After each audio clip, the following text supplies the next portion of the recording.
స్థానిక ఎన్నికలు కీలక సమాచారం. నవంబర్ 15లోగా ఓటర్ల జాబితా ప్రచురణ, ఎన్నికల అధికారులు నియామకం పూర్తి చేయాల్సి ఉందని ఇటీవల ఎస్ఈసీ తెలిపారు. 2026 జనవరిలో ఎన్నికల నోటిఫికేషన్ జారీ చేస్తారు. అదే నెలలో ఫలితాలు ప్రకటించేందుకు ఎస్ఈసీ ప్రణాళిక సిద్ధం చేసిందని సమాచారం.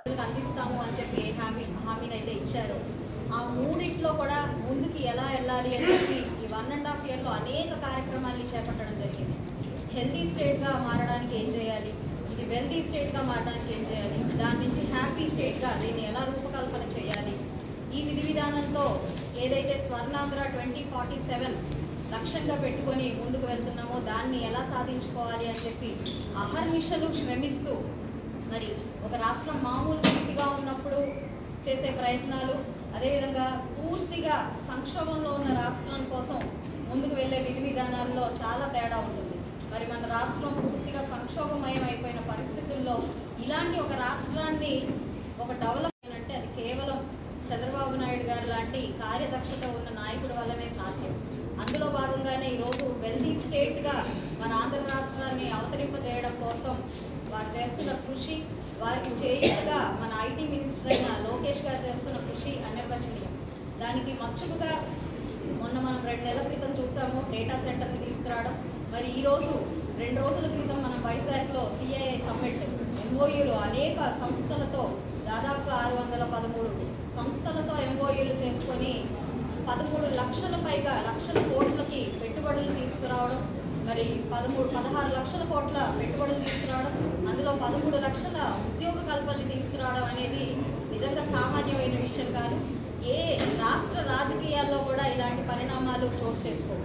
మరి గత ప్రభుత్వం మనం చూసాం, పావలా కృషి చేస్తూ దానికి పబ్లిసిటీ కోసం 5 రూపాయలు ఖర్చు పెట్టి 500 రూపాయల పబ్లిసిటీని క్రియేట్ చేసుకొని రాష్ట్రం అంతటా చాలా సాధించాము అని చెప్పి ప్రజల్లోకి వెళ్ళి మోసం చేసిన పరిస్థితులు మనం అందరం కూడా చూసాం. మరి మన యువత రోడ్లెక్కి మాకు ఉద్యోగం కావాలి, ఈ ప్రభుత్వం మాకు వద్దు అని మొత్తం యువతను కూడా రోడ్లెక్కించి యువత యాత్ర చేసే విధంగా గత ప్రభుత్వాన్ని మనం చూసాం. ఇంజనీర్లు చదివి ఎంబీఏలు ఎంసీఏ చదివిన యువతని మరి 10,000 రూపాయలు 5,000 రూపాయల వాలంటరీ జాబులకి పరిమితం చేసిన ప్రభుత్వాన్ని మనం చూసాం. లా అండ్ ఆర్డర్ అనేది ఏంటో తెలియని పరిస్థితుల్లోకి రాష్ట్రాన్ని తీసుకెళ్లిన విధి విధానాన్ని మనం చూసాం. ఆరోగ్యం అంటే ఏంటో తెలియని వాళ్ళ దుష్ప్రచారాన్ని మనం చూసాం. ఇలాగా ఇన్ని రకాలైన దుష్పరిణామాల్లో నుంచి ఈరోజు మన రాష్ట్రాన్ని బయటికి తీసుకొస్తూ అందులో అనేక అంశాలు ఉన్నాయి. ఈ 1.5 ఇయర్లోనే చేసిన సంక్షేమము అభివృద్ధి ఎన్నో అయితే అందులో ఈరోజు ప్రధానంగా ఉద్యోగ కల్పన చేస్తాము అనే హామీ ఏదైతే ఉందో దాని దిశగా, డెవలప్మెంట్ చేస్తాము అనే హామీ ఏదైతే ఉందో దాని దిశగా అడుగులు వేస్తున్న తీరు నిజంగా చాలా గొప్పది. మరి ప్రజా వేదికని పూలుస్తూ మొదలైన గత ప్రభుత్వం చంద్రబాబు నాయుడు గారు వేదిక అనంటే ఒక స్ట్రక్చర్ కాదు, నా గుండె, నా యొక్క పనితీరే ప్రజలకు ఒక వేదికగా ఈరోజు పనిచేస్తున్న తీరు అనేది చాలా గొప్ప విషయం.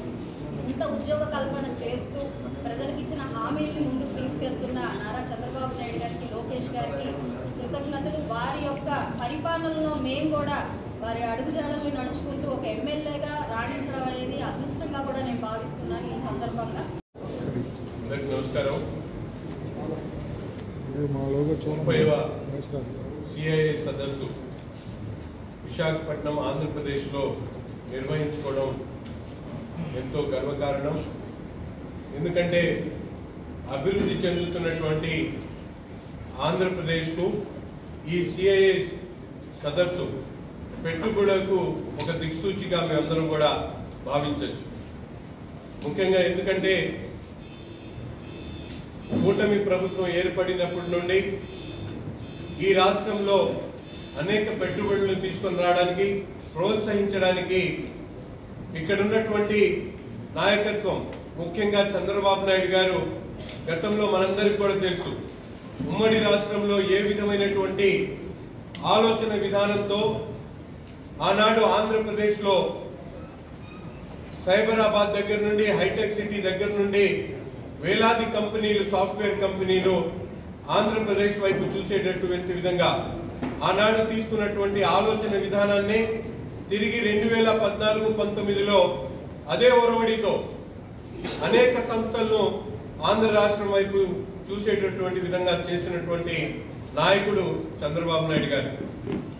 తర్వాత వచ్చినటువంటి ప్రభుత్వంలో పెట్టుబడులు పెట్టడానికి వచ్చినటువంటి కంపెనీలను వాటాల పేరుతో భయపెట్టి పారిపోయినప్పుడు ఆంధ్రప్రదేశ్ మీద ఉన్నటువంటి విశ్వసనీయత చాలా వరకు వేరే దేశాల్లో తగ్గినటువంటి పరిస్థితులుంటే ఈరోజు తిరిగి చంద్రబాబు నాయుడు గారి నాయకత్వం ఈ రాష్ట్రంలో ఎన్డీఏ కూటమి ప్రభుత్వం ఏర్పడ్డ తర్వాత తిరిగి ఈరోజు ఆంధ్ర రాష్ట్రం వైపు దేశ విదేశాల్లో ఉన్నటువంటి పెట్టుబడిదారులు చూసేటువంటి విధంగా చేసినటువంటి ఘనత ఈరోజు చంద్రబాబు నాయుడు గారు. ఈ సిఐఏ సదస్సు ద్వారా రాష్ట్రానికి 77 కంట్రీస్ నుంచి ఈరోజు అనేక మంది పెద్దలు వచ్చినటువంటి పరిస్థితులు. దాదాపు 605 ఎంఓయూలు చేసుకొని 13 లక్షల కోట్ల రూపాయల పెట్టుబడులు ఒక పక్కనైతే 16 లక్షల మందికి ఉద్యోగాలు కల్పించేటువంటి విధంగా ఈరోజు ప్రణాళిక జరిగింది.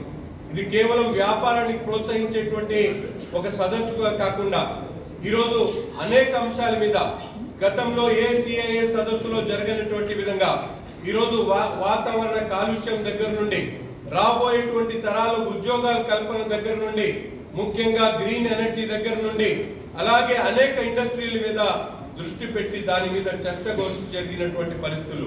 ముఖ్యంగా ఈరోజు మనందరం కూడా తెలుసు, విమానయాన సంస్థల దగ్గర నుండి అలాగే గ్రీన్ ఎనర్జీ దగ్గర నుండి అగ్రికల్చర్ లో టెక్ వాడదని అగ్రికల్చర్ లో కూడా ఈరోజు సాంకేతికను జోడించేటువంటి కార్యక్రమాలు ఇవన్నీ కూడా కూలంకషంగా చర్చ జరిగినటువంటి వేదిక సిఐఏ సదస్సు.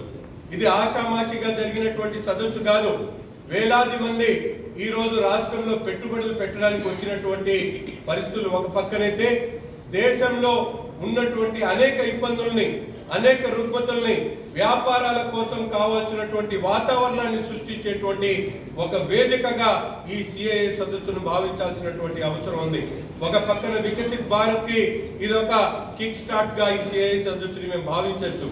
ఎప్పుడు లేనటువంటి విధంగా దేశ విదేశాల నుంచి వచ్చినటువంటి అనేక మంది ఎంబసీకి సంబంధించినటువంటి అధికారులు ఇక్కడ జరుగుతున్నటువంటి ఈ సిఐఏ సదస్సులో చర్చలో పెట్టినటువంటి అంశాల మీద వారు ఎంతో ఓపిక కూర్చొని విన్నటువంటి పరిస్థితులు ఉన్నాయి. అంతేకాకుండా గతంలో కేవలం ఈరోజు ఫుడ్ ప్రాసెసింగ్ యూనిట్ చిన్న చితక యూనిట్లు పెట్టేటువంటి పరిస్థితులు ఉంటే ఆ సిఐఏ సదస్సు ద్వారా ఈరోజు ఇంటర్నేషనల్ మార్కెట్ లో ఉన్నటువంటి పెద్ద పెద్ద సంస్థలు కూడా ఈ సిఐఏ సదస్సు ద్వారా ఇక్కడికి వచ్చి పెట్టుబడులు పెట్టేటువంటి అవకాశాన్ని ముఖ్యంగా పిల్లలు తినేటువంటి చిప్స్ దగ్గర నుండి వాడేటువంటి మెడిసిన్స్ దగ్గర నుండి ప్రతి ఒక్క దాంట్లో కూడా ఆర్గానిక్ అంశాలతో పాటు అనేక అంశాల మీద కూడా చర్చలు జరిగినటువంటి పరిస్థితులు ఉన్నాయి.